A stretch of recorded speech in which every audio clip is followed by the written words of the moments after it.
Jai Radha Madhava Kunja Bihare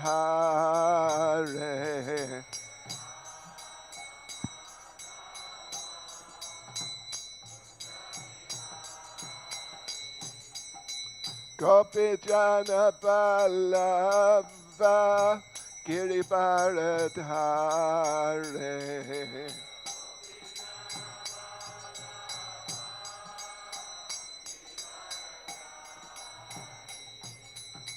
Gopi Jana Ballava Giribharadhare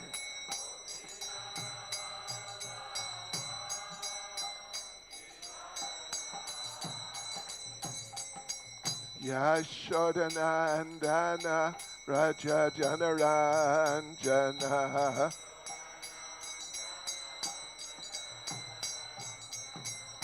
Yashodanandana Raja Janaranjana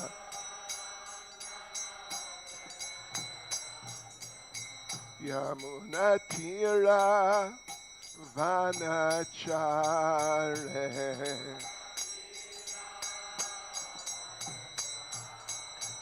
Yamunatira Vanachare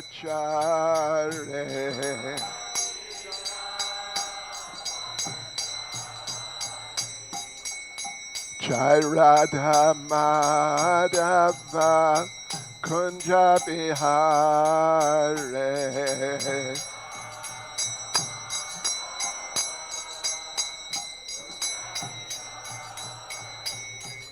Jai Radha Madhava Kunja Bihare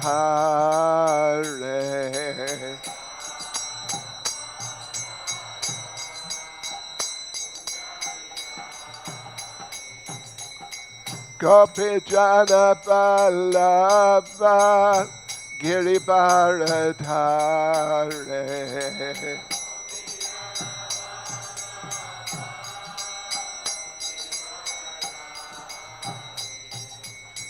Gopi Jana Ballava Giribharadhare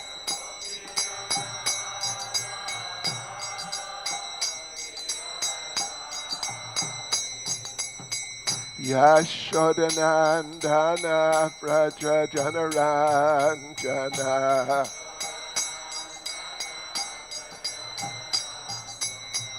Yashodanandana Vraja Janaranjana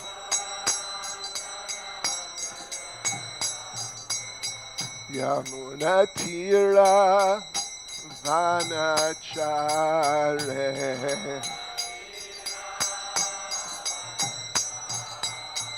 Yamunatira Vanachare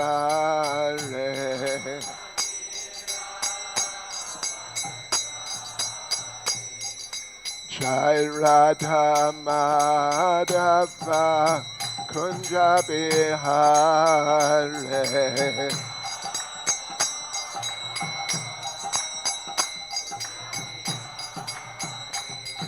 Jai Radha Madhava Kunja Bihare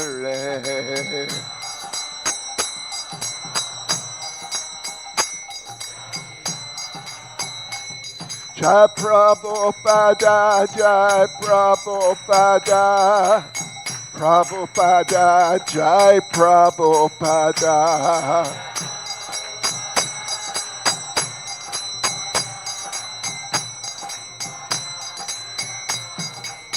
Jai Prabhupada Jai Prabhupada Prabhupada Jai Prabhupada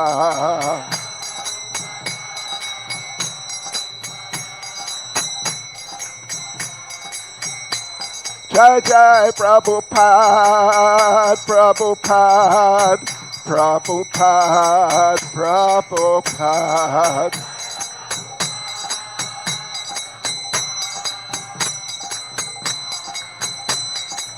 Jai Jai Prabhupada Prabhupada Prabhupada, Prabhupada.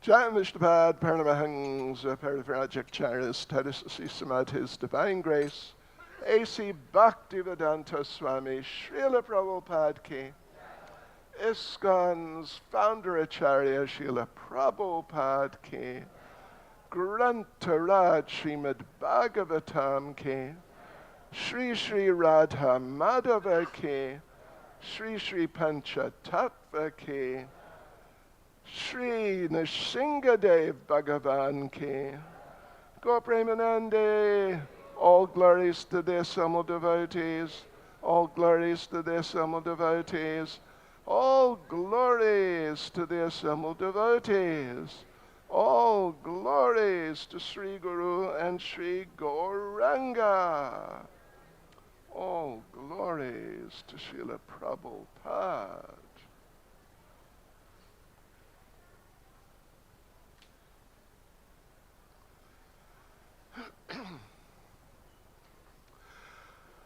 Om Namo Bhagavate Vasudevaya.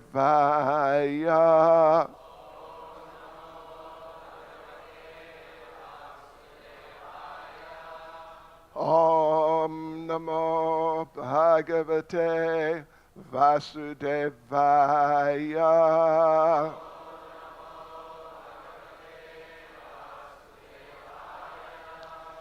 Om Namo Bhagavate Vasudevaya.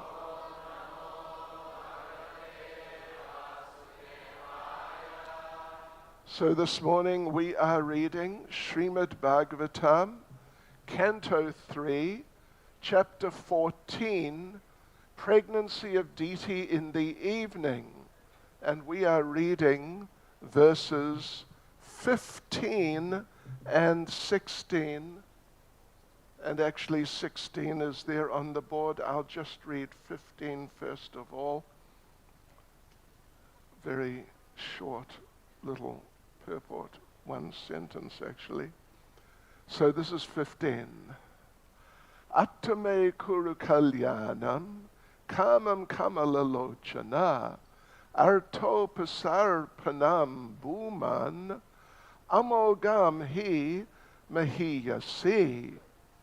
Translation: O lotus-eyed one, kindly bless me by fulfilling my desire.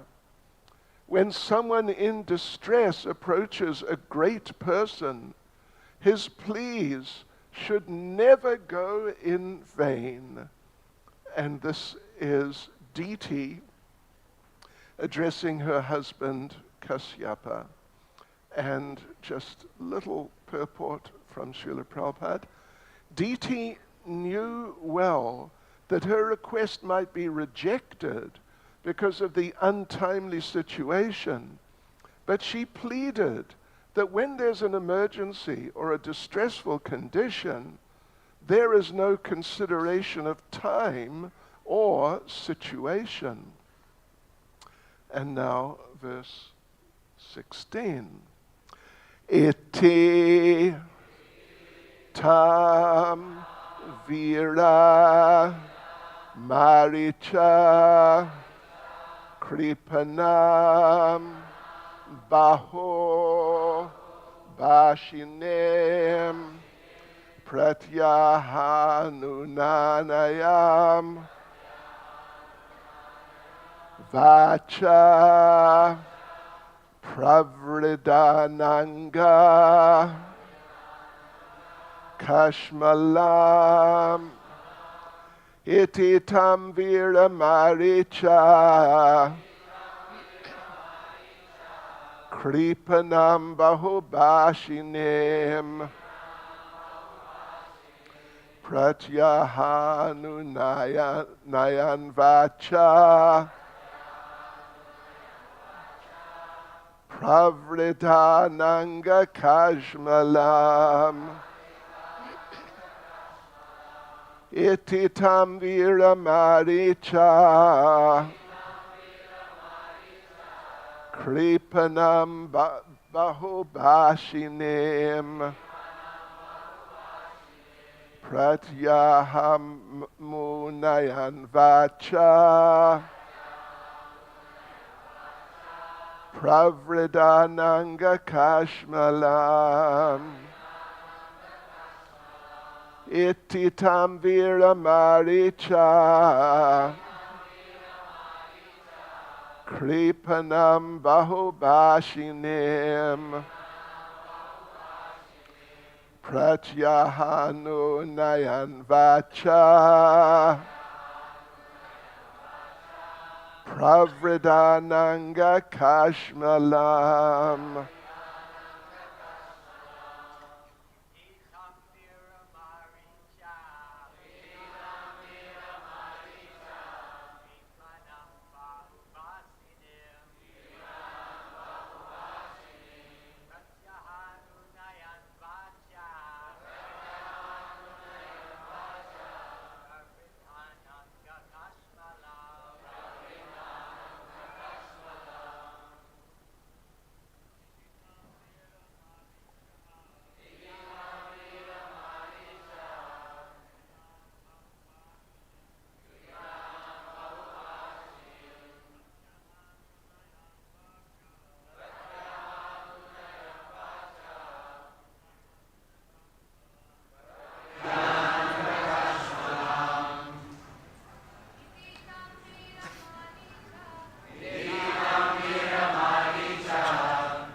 iti, thus, tam, unto her, vira, O hero, Maricha, the son of Marichi, Kasyapa, kripanam, unto the poor, bahubhashinim, too talkative, pratyaha, replied, anunayan, pacifying, vacha, by words, pravridha, highly agitated, ananga, lust,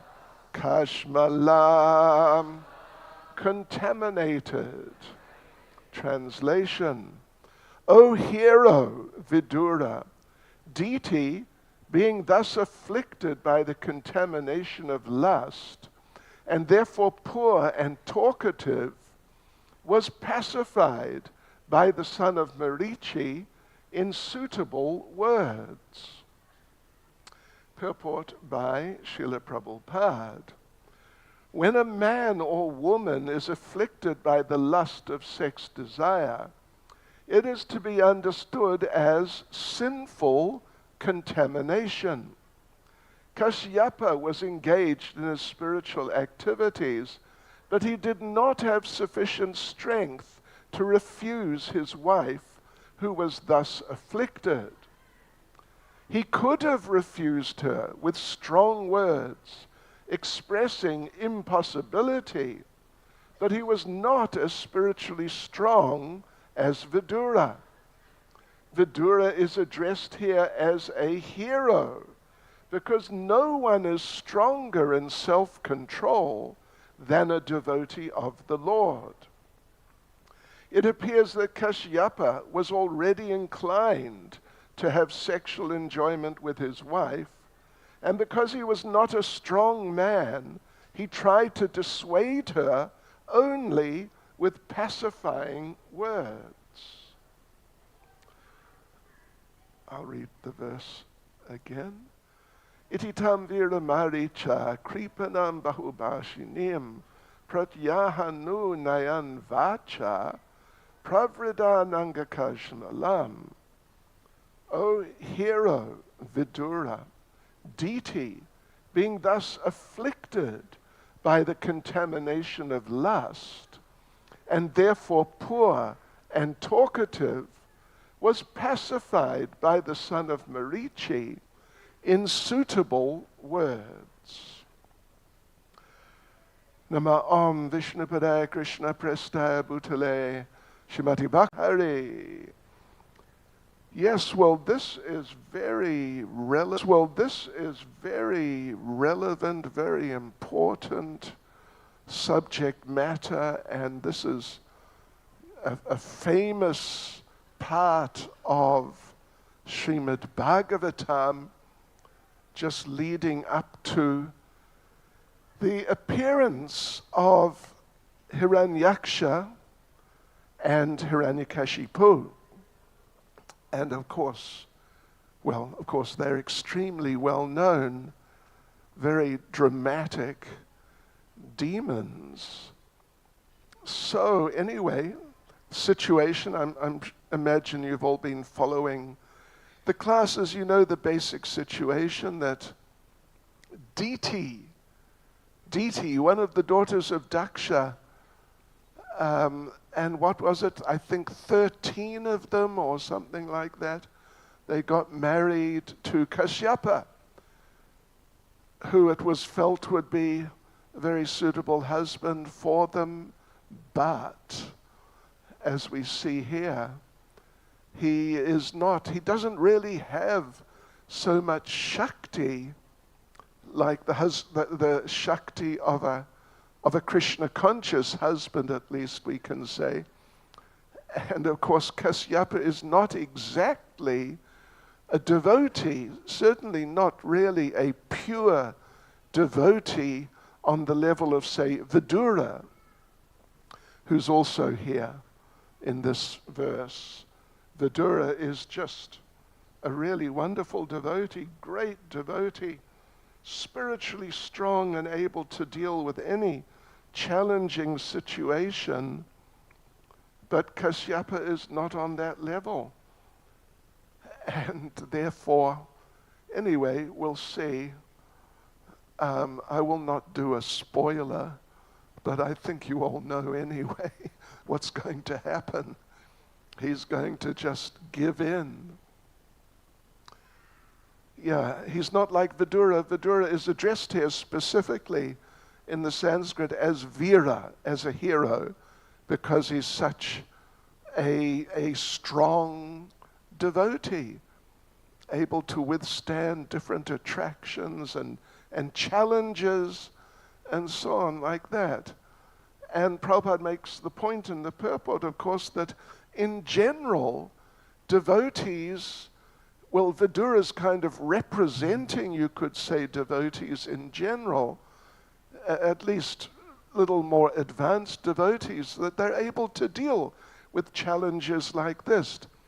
You know, Kasyapa could have told Diti that, listen, Devi, tomorrow is Ekadasi, which of course it is, and because it's nighttime or like evening time. So come on, I am not opposed to the idea in principle, but let's just be a little, patient. That's all. Just be a little patient, and certainly I'll fulfill your desire, but in the proper way, at the proper time. And why insist? Why try to insist that we do this in the way you're suggesting? Because doing it in this way is extremely inauspicious.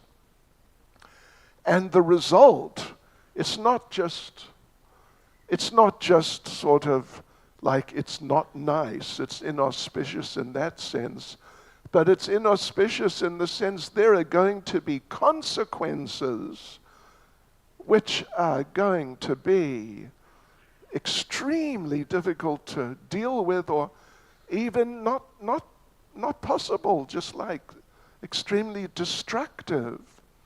He could have said something, a little bit like along those lines, and Diti, who is a faithful wife, that's a fact, hopefully, if he asserted himself strongly but nicely, then she would have appreciated, because she understands. It's not that she doesn't understand that this is all wrong and something disastrous could happen. She knows that. So hopefully if he asserted himself nicely, strongly, not abusively, like shouting at her or something like that, but just in a sort of proper way for a husband when dealing with circumstances like this, then the whole outcome could have been completely different. And what would have happened to Hiranyaksha and Hiranyakashipu? We don't know, but I'm sure they would have found their way in sooner or later. But they wouldn't have had to deal with them. And just imagine having a child like Hiranyaksha or Hiranyakashipu. Sure. I mean, generally our devotee children are, at least, they're nice.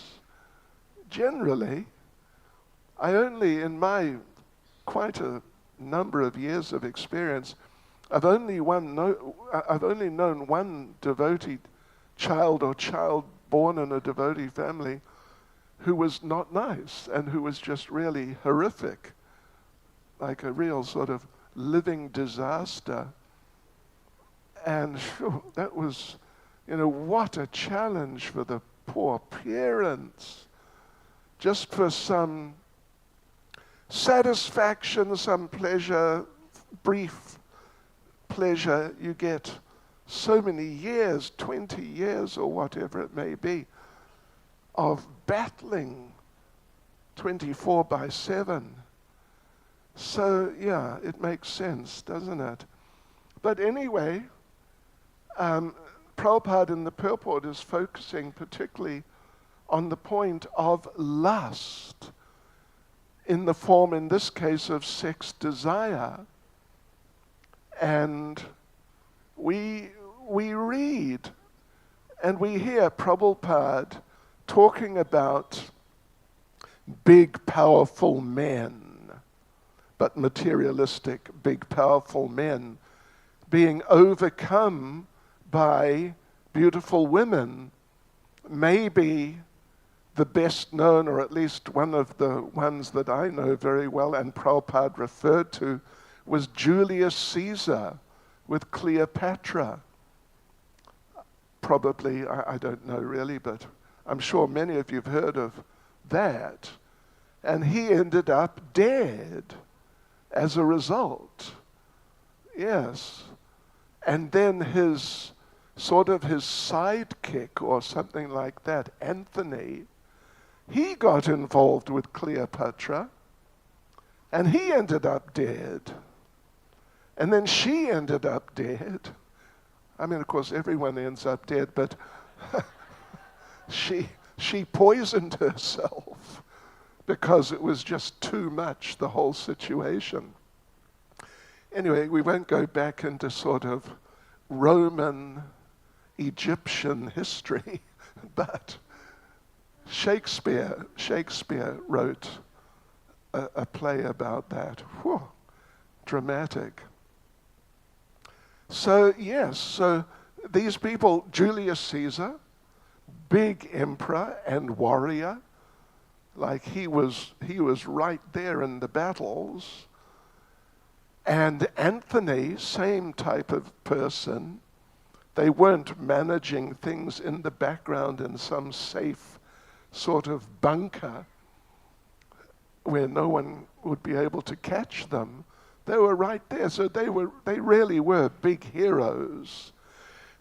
But they got overpowered by a beautiful and, very intelligent in a crafty type of way lady.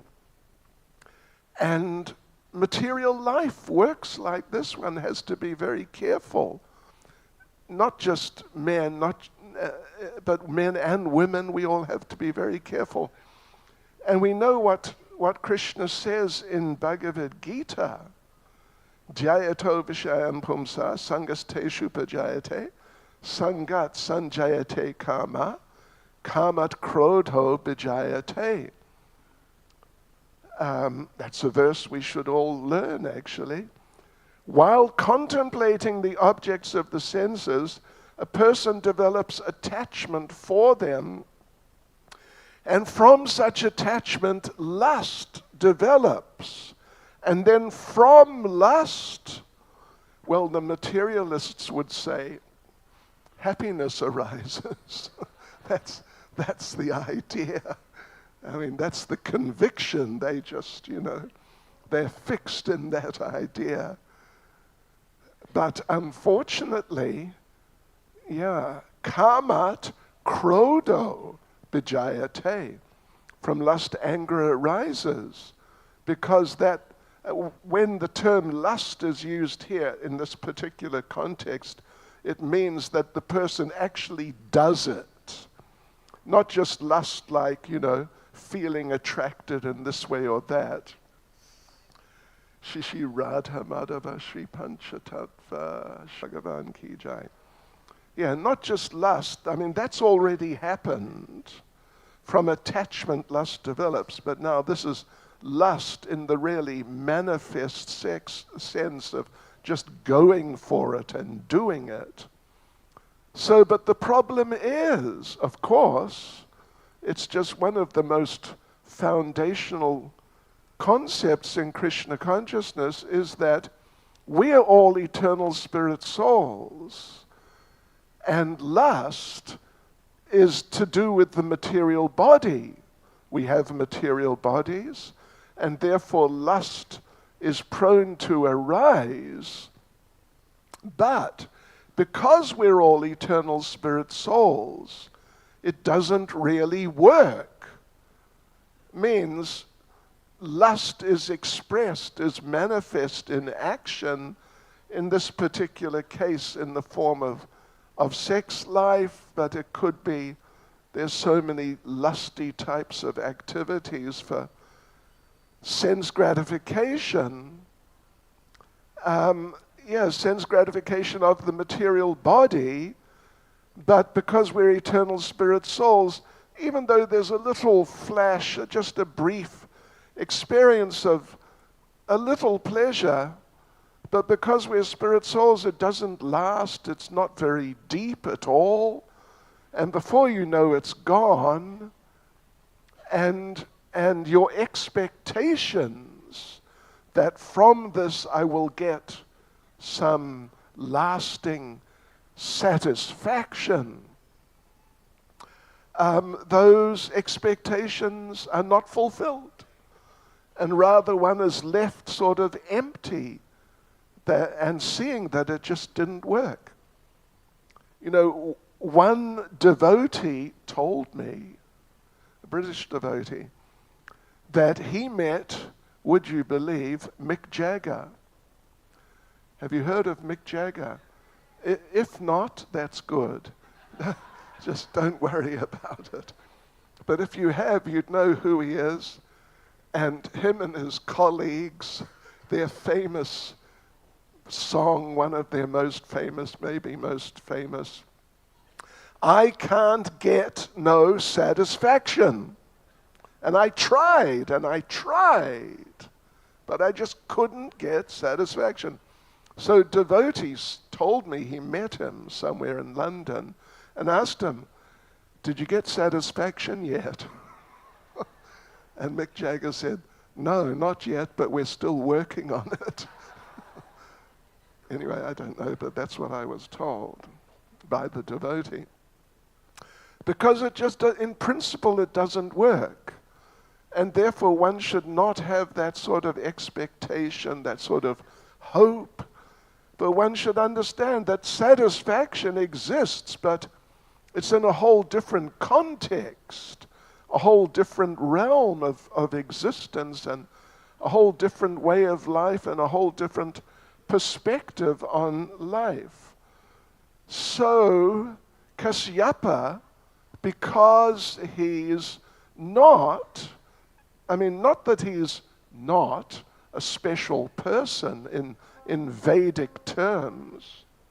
He's a special person and he has many qualifications, but he is not really a great devotee like Vidura, who really is a great devotee. And therefore he caves in under pressure. And as Prabhupada says, tried to dissuade her only with pacifying words like, well, it's not such a good idea, so, would you mind if we didn't do it? But then she said, no, I want to do it. And he said, oh, well, all right then, if you insist. That sort of consciousness. But if he'd really been a devotee, then, like in the sense of advanced devotee, he would have been able to withstand her emotions and like that and help her to deal with the situation in a constructive way by just waiting a while. But he couldn't do it. So Prabhupada makes the point that Vidura is addressed as a hero, Veera, because no one is stronger in self-control than a devotee of the Lord. And there are many examples. There's many examples in Shastra, and as we have heard from Srila Prabhupada like that, there are numerous examples of devotees who were strong in a nice Krishna-conscious sense and were able to withstand different types of materialistic situations, including this type.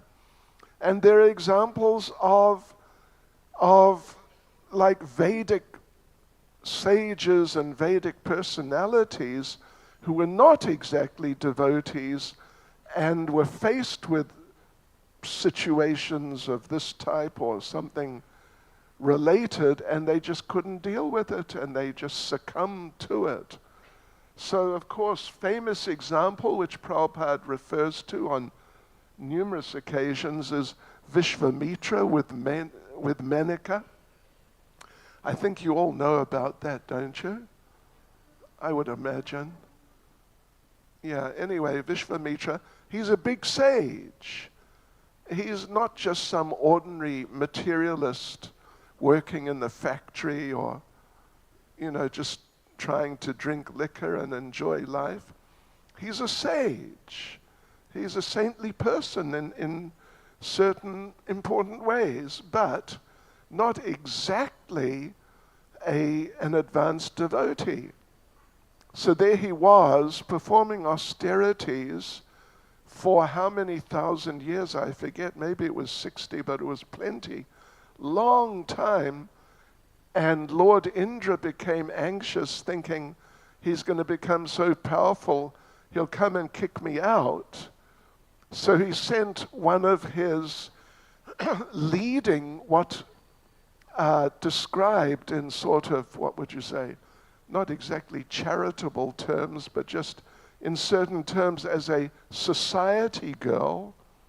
It's just a nice way of saying something along the lines of prostitute. Menaka to attract Vishvamitra. And all she did, she came in and she walked up and down a bit.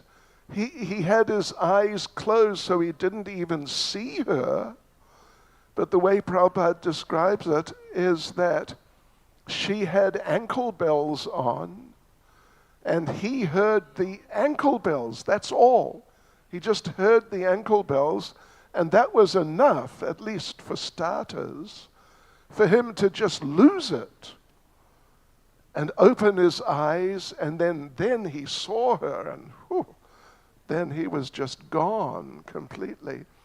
But the ankle bells were enough to bewilder him, actually.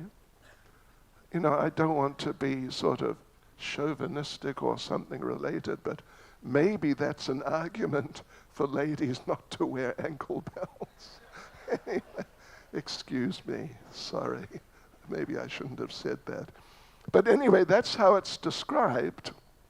He just heard the ankle bells, and that was it. And then it was sort of, the situation was irretrievable from that point. And then, you know, on it went, and Shakuntala was born, and finally he had some realization, and he tried again, and this time he thought that he'd go underwater. Somehow he did. He managed to live underwater. Isn't that amazing? No sort of aqualung or breathing apparatus, but he lived underwater for another so many thousands of years, well, 20 or, I mean, you know, even half an hour is more than enough to kill anyone. But he stayed there underwater. But then again, well, somehow, for whatever reason, he opened his eyes and he saw two fish engaged in sexual activity, and that was enough again. He just lost his position. So Prabhupada gives his example, refers to it on a number of occasions. Those of you who have read Prabhupada's books and listened to Prabhupada, I'm sure you've come across it. So, but if someone's really an advanced devotee, then even if the situation is more challenging than that, either of those situations, the devotee will be able to deal with it and be unaffected. And of course, the example of Srila Haridas Thakur is there, of the prostitute being sent by Ramachandra Khan, who wanted to defame Haridas Thakur, and he had the police nearby just ready to arrest him, and you know, like that. It was a very sort of envious type of program. And the prostitute came out, and again, I think you all know the story. It's just one of the best known stories that we have, that Haridas Thakur, he didn't just tell her, listen, go away, just get out. He was kind of very strategic and diplomatic about it. He said, well, you know, that sounds interesting, but I haven't finished my rounds. I have to finish my rounds. I've vowed I cannot not do it, so sit down and wait. And so she sat down and waited, and she was sort of, even though a prostitute, she was a Hindu girl, you could say. And she sat down and she heard him chanting and chanting and chanting into the night. Until late at night she fell asleep. And then she woke up next morning, and there was Haridas Thakur again, chanting and chanting and chanting. And she asked him, haven't you finished yet?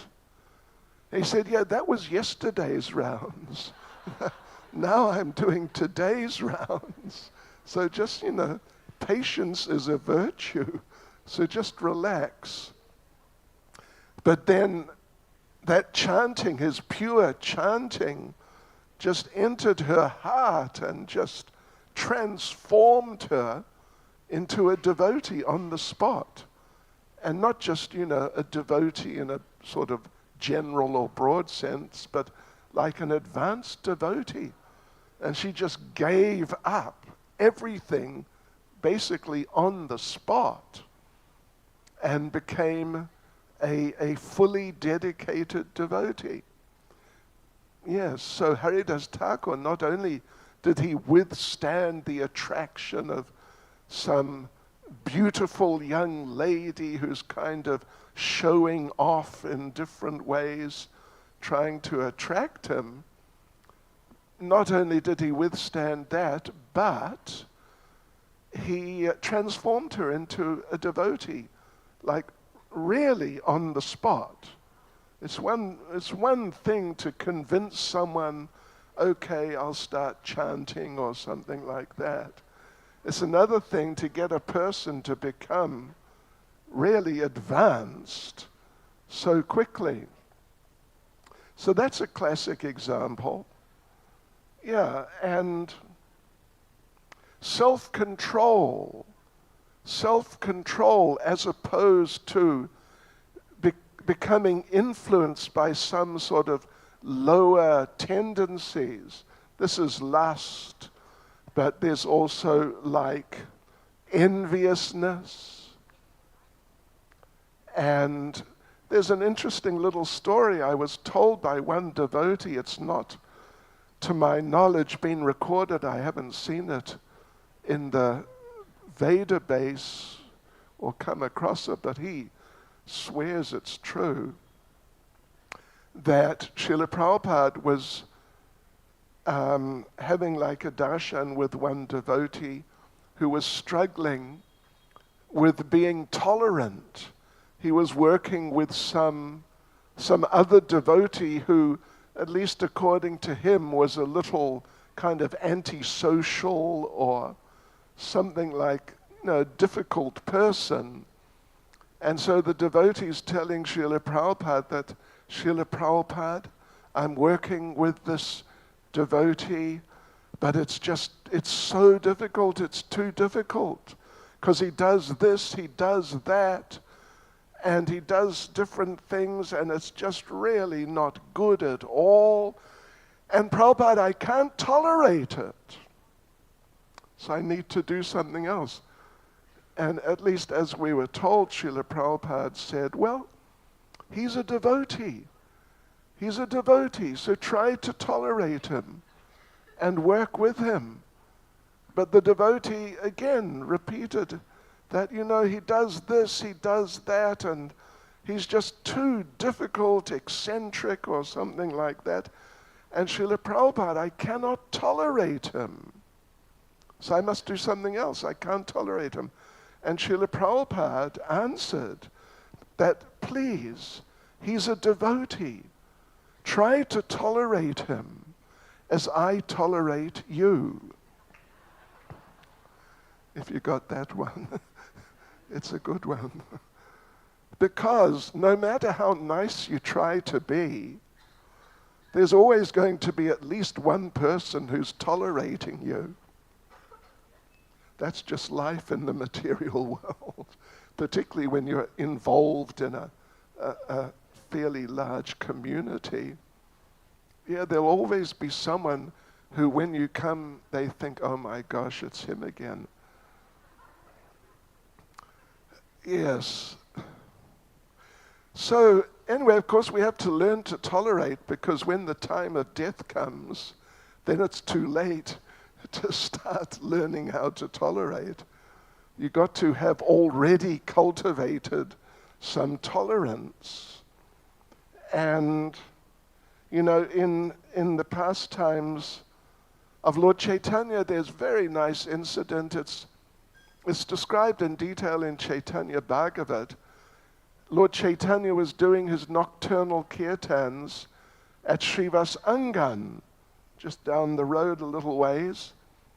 Every night he was coming, and all the devotees were coming, and they're having kirtan all night. And just really amazing kirtan all night.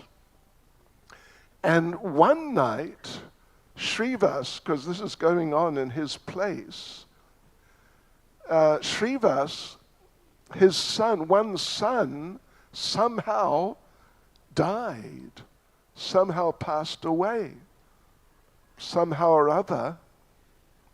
And it was kind of, the program started just after dark, after it was dark, I don't know, 8 o'clock, 7 o'clock maybe, and would go till just around sunrise, so going for several hours right through the night.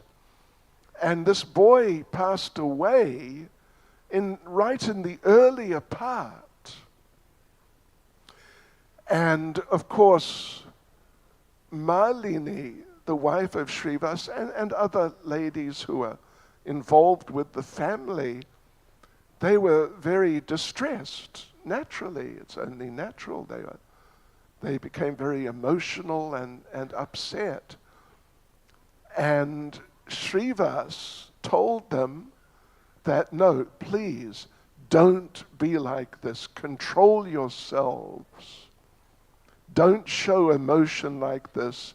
Just carry on with your duties as you do every evening, because we don't want to disturb Lord Chaitanya in his kirtan. So they controlled themselves, and they just carried on as if life was just going on as usual. But then after the kirtan finished, one of the ladies, maybe Malini, because it was her son, displayed some emotion in front of Lord Chaitanya and Lord Nityananda, and Lord Chaitanya asked, what happened? Something has happened here. Something quite dramatic has happened. Tell me what happened. So Srivas said, yes, well, during the night, one of our sons passed away. And Lord Chaitanya said, why didn't you tell me? Why didn't you tell me? You should have told me. But Srivas said, we didn't want to disturb you because you were absorbed in the kirtan, and so we didn't want to disturb you. So we just kept quiet. And Lord Nityananda was there also, so the two of them said, all right, you have lost one son, and for our sakes you tolerated that through the night. So to reciprocate, we will become your sons. Yeah. So Lord Chaitanya and Lord Nityananda assumed the roles of sons. You had one son, now you've got two. And particularly Lord Nityananda, you've probably read, Lord Nityananda at the time, he's in his 30s, but he really got into being a son. And he would come regularly and have Malini breastfeed him, even though he's in his 30s, and just sort of act like a little boy. Yeah. Lord Nityananda, such a special person. So when devotees tolerate some challenge, some difficulty for the service of the Lord appreciates. It's not just like we're just trying to be strong just to be strong or to become stronger. But if it's done really in service, for the sake of service to the Lord appreciates. And the Lord reciprocates. And that's a great example of Lord Chaitanya, Lord Nityananda appreciating and reciprocating. Very amazing. So the thing is that this is the material world. Of course, this is Mayapur, but anyway, the material world is such a place that even though, like materialistic people, of course, they pray for different things. So many of them, at least, maybe the majority, they pray for different things. But one thing they often pray for is, please let there not be problems for me. Let me be able to just live on happily without facing difficulties and disturbing situations and all that sort of thing. So the bottom line there is that while we're in this world, it is unavoidable. Problems will be there. We have not taken to Krishna consciousness in order to just somehow sidestep problems. But we've come to Krishna consciousness to develop pure Krishna consciousness, love for the Lord. And the process involves necessarily dealing with problematic situations in Krishna consciousness. And in doing that, of course, one becomes stronger, like on a deeper level. And when the time of death comes, Srila Vishwanath Chakravarti Thakur explains in Madhurya Kadamini, at least about devotees who are on the level of Krishna Prema, that such devotees, of course they're very special devotees, but they are so tolerant and unaffected by any material situations, mentally, emotionally, and physically, that when their material body dies, they may not even notice it. They may just be oblivious, actually not notice it at all. But just after a while, they think, hey, what happened to my material body? It was here a while ago. And then they realize, must have died. Of course, that's very advanced, to put it mildly. But the more that we practice dealing with challenges in Krishna consciousness, the more we'll become able to deal with more challenges. And ultimately the time of death is there as the final test. Yes. So otherwise, like materialistic people, even like material sort of sages, who are not really devotees, we mentioned Vishvamitra, people like that, you get stories of them, Durvasa. Durvasa is, he's prone to curse, he's easily agitated by any sort of unusual behavior or something like that. And interesting point, we do a seminar about the demons in Krishna's Vrindavan pastimes. There are some 21 or so, beginning with Putana and ending with Vyomasura. But one interesting little point in this regard is that maybe 1/3 of them, like it's around 7 or 8 of those demons, became demons because they were cursed by Durvasa Muni. Yeah. He's in the habit of cursing if someone irritates him. So he is what we call a serial curser. And yeah, even small things, he just cannot tolerate. He is actually unable to tolerate, and then he loses it and curses. So anyway, yes. So these are some thoughts on the subject, and let us try. Well, I know just one little thing I can mention.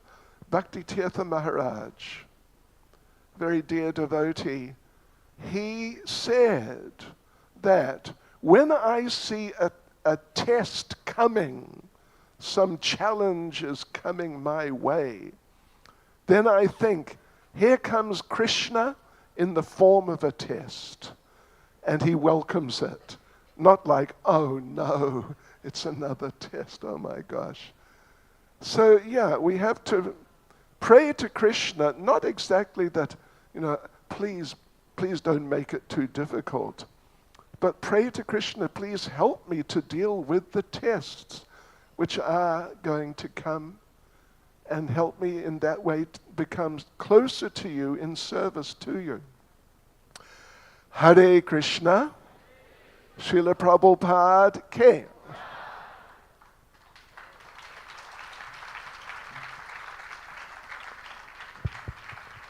Thank you. You are too kind.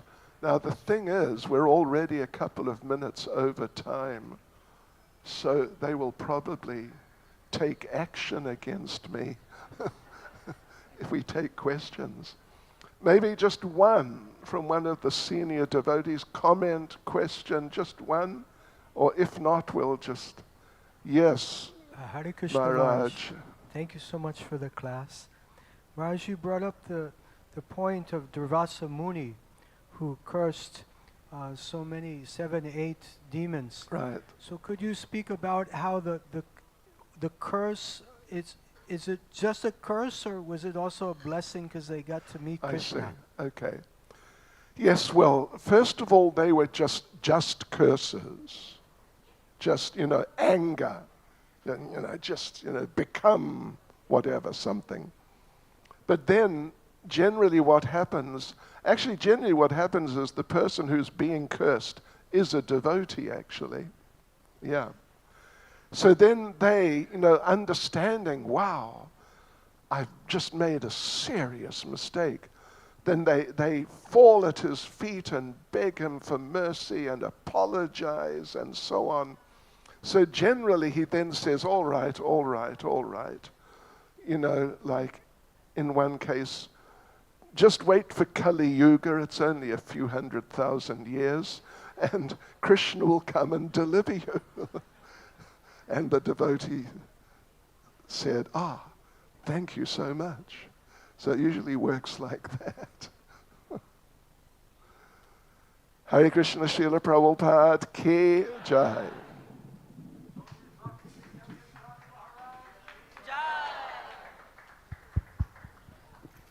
Hare Krishna, dear devotees. This is an announcement regarding Be a Gardener campaign by His Grace Vaisheshika Prabhu.